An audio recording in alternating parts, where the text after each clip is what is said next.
go for like $70 and live there for the rest of my life. That'd be great. And I think that that is possible now.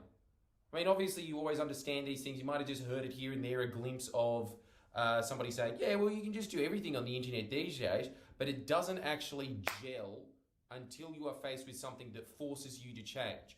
This is what I want to get to. And I want you to write this down, which is that the species that survive the longest are those that are most adaptable. There's some genetic factors into that, obviously, because some species aren't adaptable, like those mooses that had those horns that went too long and their heads cracked. It's a really sad thought, isn't it? Just a baby moose being born. But that happened. That was a fact. And I definitely know that because I was around when those were there, clearly. And yes, I think that when you are faced with the grim reality of your life is different now, what are you going to do? There is a natural inclination, and this is where we go into that victim mentality thing of people just sitting around and thinking of excuses and wallowing on the fact that their life has changed, and so they just focus on that. Whereas when they're not focusing on is the opportunity, and the opportunity is purely that your mind is being forced, it's being challenged to think of other ways to do things because you don't. That's another thing about the ruling class in life, right? This is the thing that I have an issue with. I don't have an issue with someone being rich as long as they earned it. I hate the idea of somebody just getting a free ride in life. I think everybody does, right? That's the same reason that you know, there's always just like dole bludgers. And it's like, yeah, dole bludgers suck, but there is dole bludgers in the elite class as well. It's just that they have access to a far greater Centrelink than we do. But if somebody, you know, is mega wealthy, got there on their own feet, even if they are from a wealthy family, but they are just competent at what they do, more power to you. I actually don't really have an issue with that. It's when somebody is bad at what they do, but just because of their circumstances, they get to coast on through life. That's what I like about crisis. In effect, really. Okay, yes, we can all just sit there and be like, which is, I do it all the time. I've made a hobby out of it. In fact, I've made a career out of it.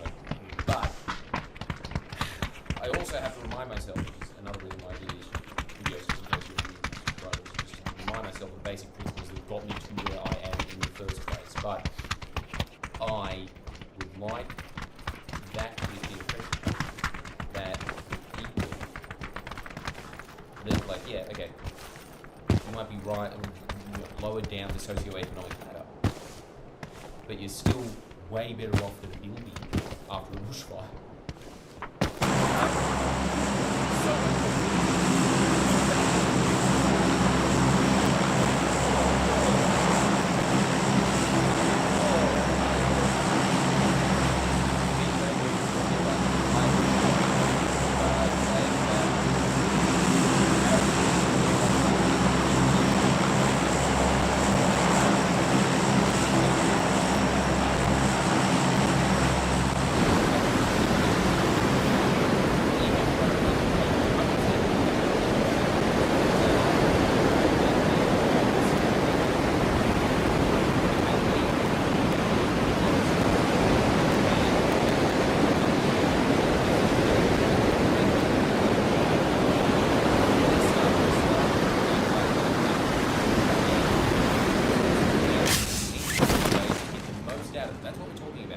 Getting the most juice out of an orange.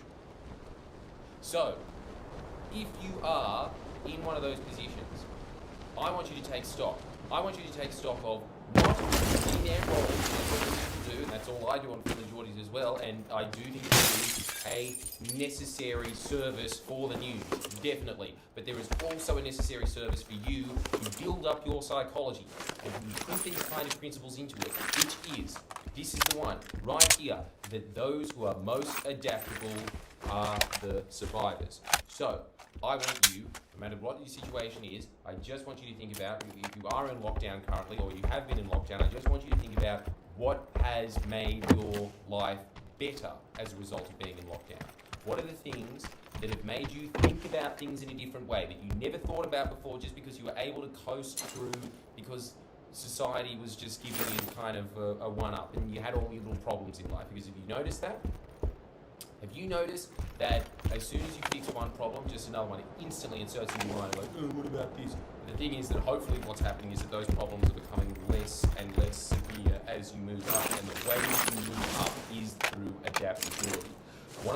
about with adaptability here. I am talking about your brain working in a different way, that you have gotten yourself to behave in a way that you weren't behaving for in lockdown before. I gave you a couple of examples there, which is that I think that we have been able to reorganize our business in such a way that has actually made it a lot more effective, which is just talking to each other through phones. Now, I don't enjoy it as much because you don't have the human experience, but I'll tell you one thing, it gets the job done a lot quicker. We've been able to produce a lot more content, even when we had all the arrest stuff and all that stuff going on. You know, we just weren't allowed to put anything out for a month. In that time, it was just like, well, why don't we just stockpile? That's an adaptable mindset, as opposed to someone that's like, you mean I can't get anything out? Fuck you. There's also the other side of, like, say that you are running a business, for instance, and this is what was happening all throughout COVID last year until, again, we started reorganizing what we were doing, and then we actually came out with some genius stuff because everybody started thinking about things differently, and so we started doing content differently. I think that happened to everyone, from the producers to the editors to myself. We all thought of different ways to do things, and it was because we were afforded that time as opposed to just going through the same motion. And I think that as a result of that, our income streams have become steadier. We've been able to think about that in different ways. Like these are all changes that have happened because COVID happened. Because that's the whole thing. It's just like life, you will just keep coasting along until you are swept up in a tornado. And then you have to think, fuck, how do I get out of the tornado? And when you do get out of the tornado, you're just like, oh, okay, well, maybe my glider doesn't have to be this wide. Maybe it can be a little bit narrower. Maybe that makes me go faster. I don't know how aerodynamics works. It's probably the exact opposite of that. But you get where I'm coming from. And you also get what's coming next. That's right. I'm going to ask you to sign up to the Short Change Patreon, because I think that if you can just fill your head with all of these ideas, and you can fill them for less than a cup of coffee, if you fill yourself with these ideas, you are making yourself more adaptable. What are we talking about there? Survivability. What are we talking about? People who thrive. If they have that mindset pumped into them, like, well, one person is looking at that situation and being like, this is fucked, and the other person is thinking about, how can I work around this so that I can form a service given their circumstances? That has happened to a bunch of other people that I know. A bunch of enterprising individuals that I know have made unusual apps. But the thing is, those apps, honestly, I think a few of them were like multi-million dollar ideas, and they just kind of just took off. And the reason that they took off is because everybody's just become a little more electronic. So the economy itself, I think, has become a little more like, it's just become more efficient. Anyway, thank you so much for, not now, like, it won't be predicted in the figures now, but when everything goes back to normal, when you have your choice now of, oh, I can do the things that worked before, and I can keep the things that are working for me now. So you can combine those two things. I really do think that the economy will look stronger, it'll look more agile and lean. Sign up to Jordan Shanks. Thank you for watching.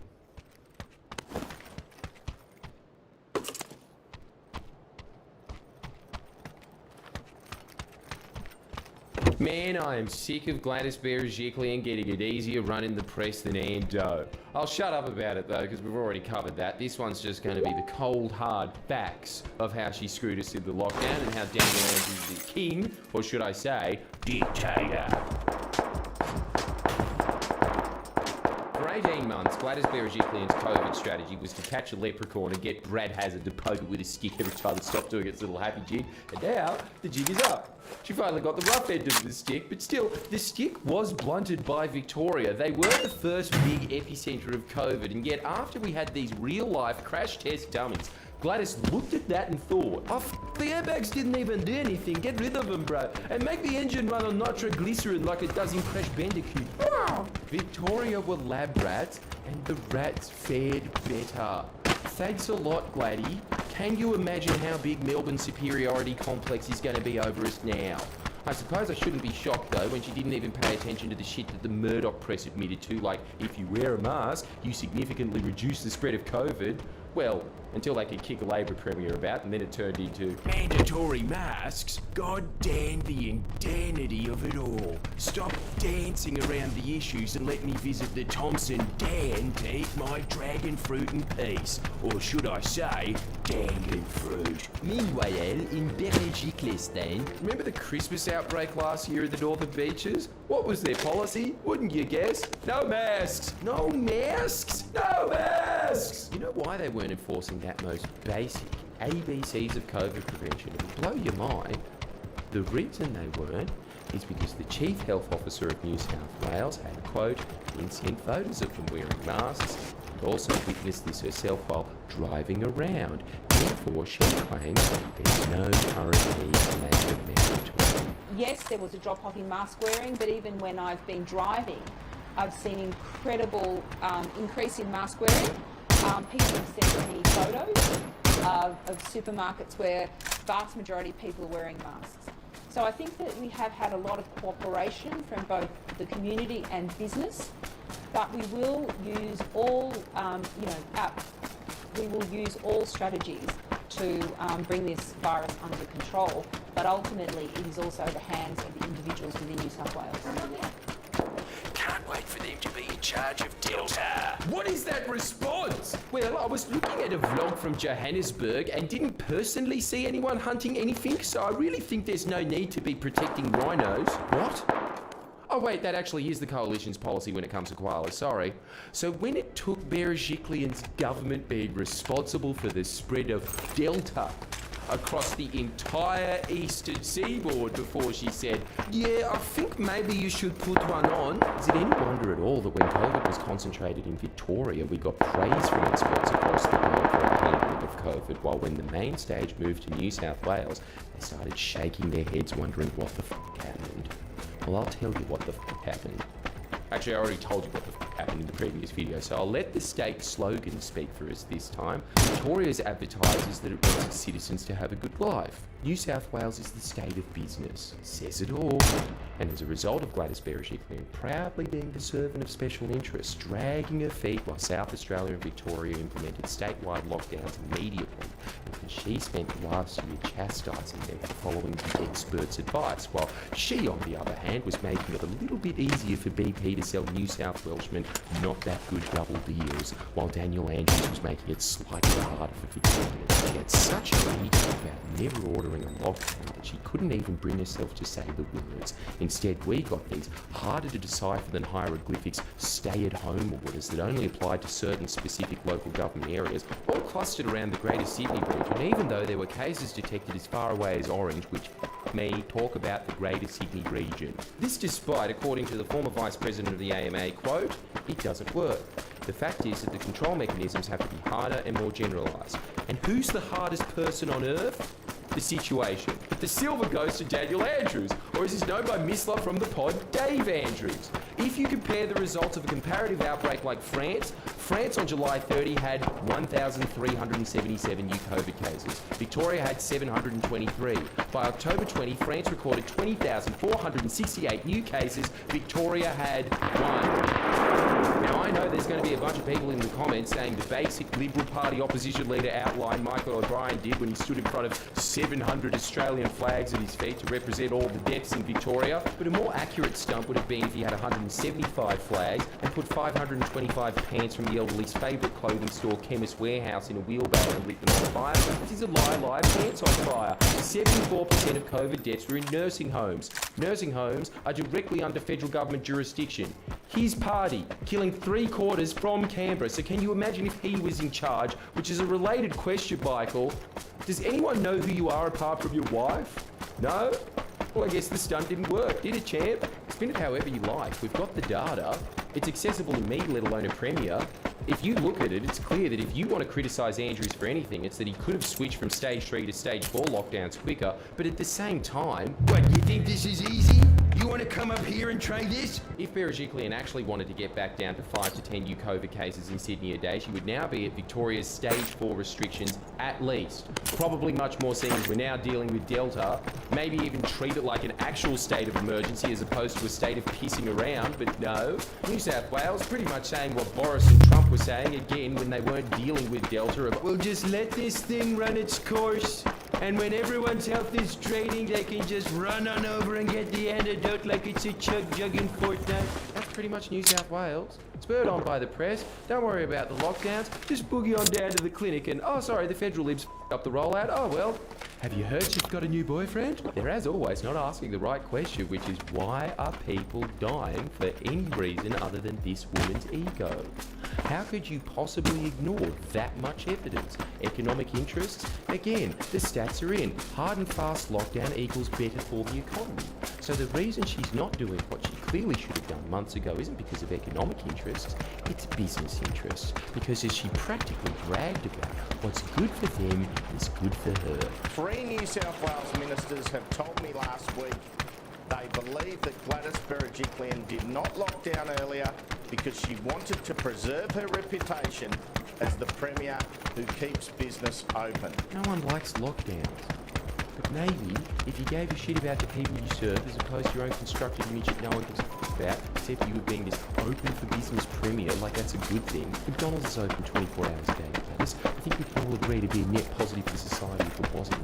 Yet while the press has been endlessly praising Taiwan and Singapore for doing such an amazing job, Victoria got it under control in half the time. They were very successful little lab rats.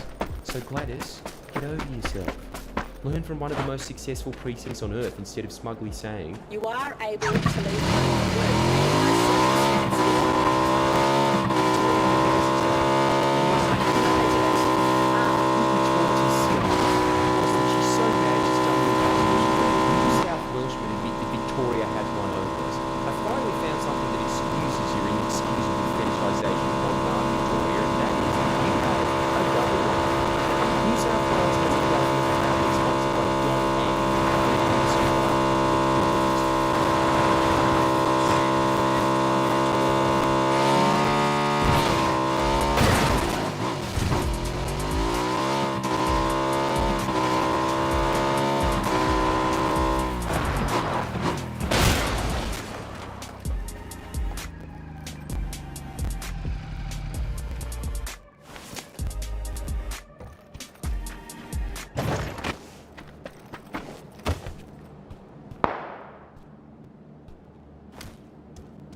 Definitely. The weekend, baby. Fuck. It is the weekend, isn't it? Woo. All right, Yeah. take care. Woo, baby. Fuck yeah, baby. Fuck, Fuck, baby. fuck, Fuck. fuck, baby.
It's Israeli fika, right? What is that? Fika? Fika? Could be a fika snack. I guess. I don't know. Fika for life. You know it? Yeah, you would know Every that. knows It's it. Middle Eastern thing. This is actually my dad's favorite snack. There you go. My dad too. Parents Yeah. love it. Yeah. Well, they're fooling themselves. It ain't healthy. And then I brought little magnets that have they have Hebrew slang words on them. And Oh, for then real? it also says in English and in Arabic how to say it. Oh wow. Okay, so Yaini, Yani. Yani. That is as if Yani. Yeah. Ahi, I know Ahi. Ahi. That means brother or dude. Ahi. Bro. Yeah. But they would say, Given. V Gates, Ahi. V Gates. Oh, that's German. You're fucking such a weirdo.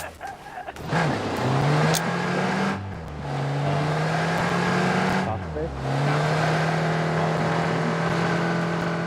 The top was the...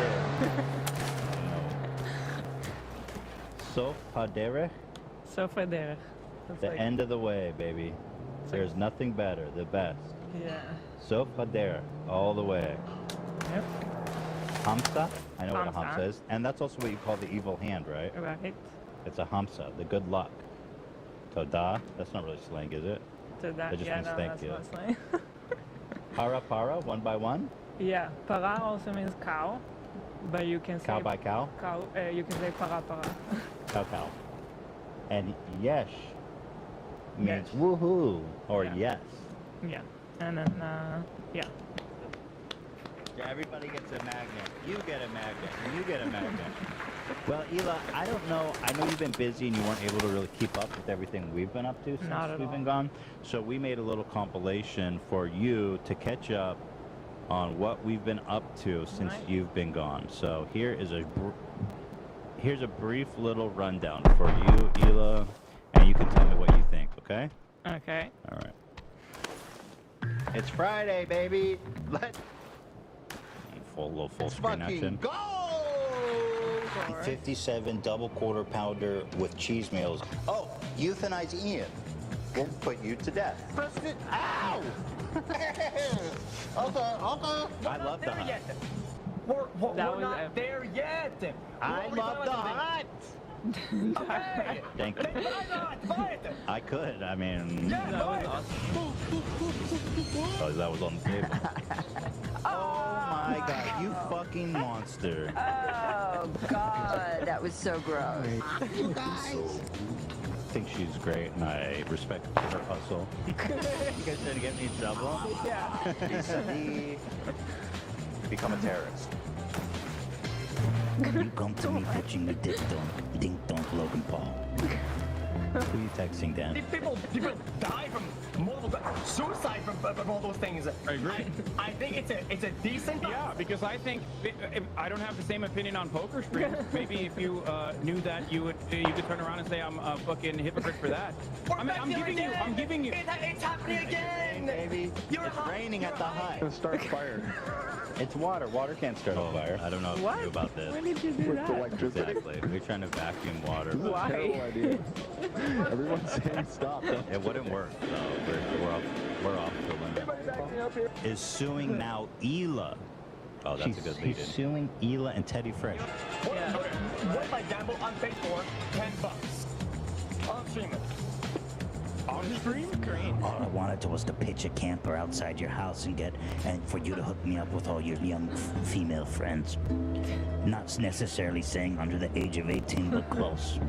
AB, you Like play right on dirty the like border. that? I don't want to be on the desk here. I'll do it here. Is anyone alert during my Godfather? Thank you. Finally, somebody love backing me up. Even We do Love it on says it's a bad spray. idea. Ethan. Literally every one of my ideas was horrible. It's really hard not to get canceled without Ela here. You did it though. Right? Oh, so yeah. We kind of actually, for the first time ever, Ela went to Israel, and I didn't get embroiled in a major controversy. Yeah. So Thank you.